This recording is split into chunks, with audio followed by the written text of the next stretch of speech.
I-PAC কাণ্ডের প্রতিবাদে নবান্নের সামনে ধর্নার বিজেপির যে কর্মসূচি তাতে বিজেপির প্রস্তাবিত জায়গায় অনুমতি দিতে রাজি নয় হাইকোর্ট জানিয়ে দিল।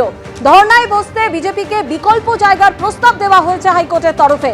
বিজেপি চাইলে নবান্ন বাসস্ট্যান্ড বা মন্দির তলায় কর্মসূচি করতে পারে। বিজেপিকে বিকল্প জায়গা ভেবে দেখতে বললেন বিচারপতি শুভ্রা ঘোষ। নবান্নের সামনে ধর্নায় বসতে চেয়ে হাইকোর্টে যায় বিজেপি। কাল ফের এই মামলার শুনানি রয়েছে। আরে গভর্নমেন্টের ভিতরে গিয়ে বসবো নি আজকে বলেছে আগামীকাল 11টার সময় মামলা রেখেছে, কিন্তু নবান্নের সামনে মন্দিরতলা বাস স্ট্যান্ডে বসবো। হাইকোর্ট বলেছে যে আরেকটা বিকল্প জায়গা দিয়েছে নবান্নের কাছে। আমরা জায়গা দেখছি, দেখে কালকে আমার লয়ার জানিয়ে দেবো। আগে না দিলে বসবো, দিলে বসবো। ওরা অমিত শাহজির বাড়ি অফিসে গেছিল কি করতে? 8 জন সাংসদ না বলে চোরের মতো। কোন নির্বাচিত জনপ্রতিনিধি সরকারি অফিসে গেলে এরকম যায় হল্লা করতে অফিস খোলার আগে? আমিও এখানে 50 জন এমএলএ নিয়ে বসবো। এসআইআর শুনানিতে যে ভাষায় কথা বললে সন্তুষ্ট হবে সে ভাষায় উত্তর দেবো আমরা।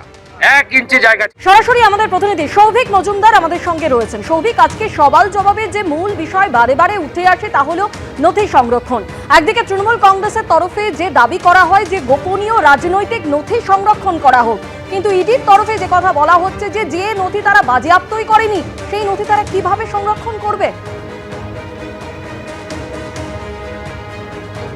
দেখো, এটাই কিন্তু আজকে ইডির তরফ থেকে বা কেন্দ্রীয় সরকারের তরফ থেকে মূল যুক্তি ছিল যে তারা 8ই জানুয়ারি শুনানির সময়, 8ই জানুয়ারি তল্লাশির সময় প্রতীক জৈনের বাড়ি থেকে এবং তার পাশাপাশি সল্টলেকে আইপ্যাকের অফিস থেকে এই দুটি জায়গা থেকে তারা কোনো ধরনের নথি বাজেয়াপ্ত করেননি এবং তারা যে নথি সংগ্রহ করেছিলেন সেই সমস্ত কিছু মাননীয় মুখ্যমন্ত্রী মমতা বন্দ্যোপাধ্যায় তিনি ঘটনাস্থলে উপস্থিত হয়ে ছিনিয়ে নিয়ে গেছেন। ফলে এই গোটা ঘটনার ক্ষেত্রে কোনো ধরনের নথি ইডি বাজেয়াপ্ত করেননি। ফলে যেটা তারা বাজেয়াপ্ত করেননি সেটা তারা কিভাবে সংরক্ষণ করবেন, সেটা তারা কেন সংরক্ষণ করবেন এবং সেটা তারা কোথায় সংরক্ষণ করবেন, এই প্রশ্ন ইডির তরফের আইনজীবীরা তুলেছেন।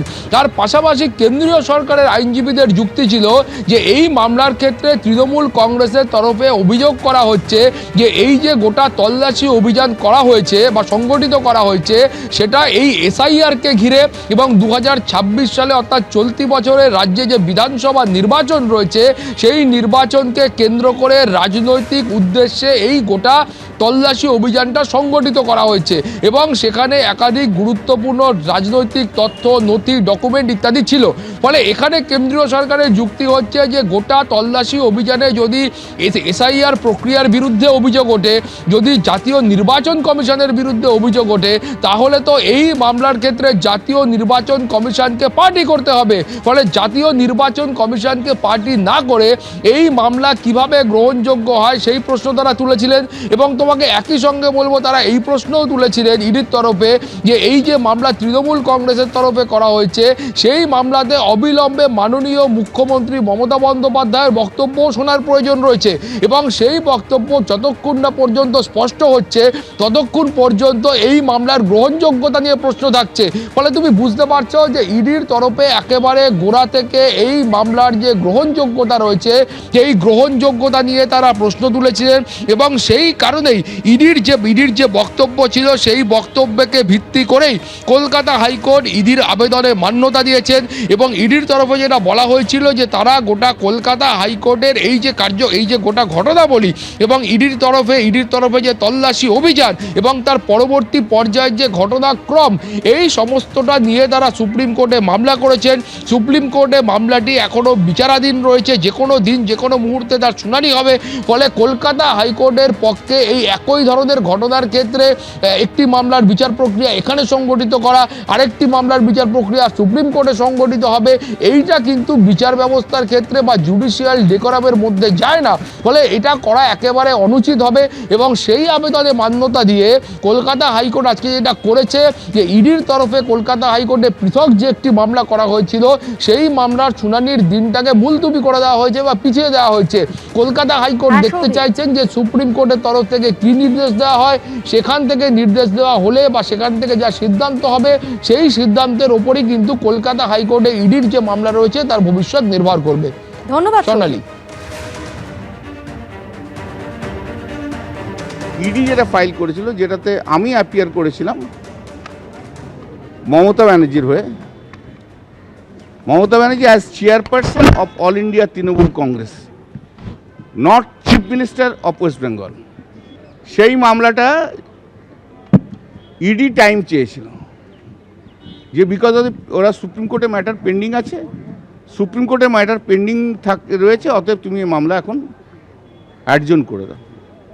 তো আমরা বলেছিলাম যে সুপ্রিম কোর্টে কি গ্রাউন্ডে চেয়েছে দেখো, আর আমরা বলেছিলাম যে আমরা we are agreeable to argue this matter, we are against this adjournment. তো জজ সাহেব ওদের সাবমিশনটা রেকর্ড করেছে যে হিয়ারিংয়ে এটা ইয়েতে